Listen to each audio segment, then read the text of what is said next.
திஜேனே சரியான இடுப்பு கடுப்பாம். இயேசு கிறிஸ்துவின் நாமத்திலே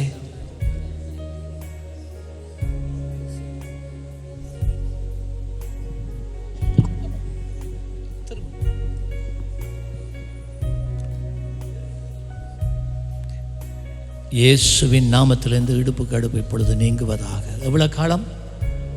4 வருஷம். இயேசுவின் நாமத்தில் இந்த நாளோட இந்த எலும்புகள் குணப்படுவதாக. இயேசுவின் நாமத்திலே. அம்மா என்ன செய்த? குனிஞ்சு பாருங்க, குனிஞ்சு பாருங்க. இப்போ எப்படி இருக்கு? கொஞ்சம் குறைஞ்சா விளங்குது இல்லை? இப்போ நீங்கள் நல்லா நிமிர்ந்துட்டீங்களே. கொஞ்சம் கொஞ்சமா இல்லையா? என்ன கொஞ்சம் இருக்கா? திரும்புங்க. இயேசுவின் நாமத்தில் லீவ். அம்மா திரும்புங்க. இப்ப சோதிச்சு பாருங்க இருக்காண்டு. போயிட்டு ஆண்டவர் ஆசீர்வதிப்பார். சரி.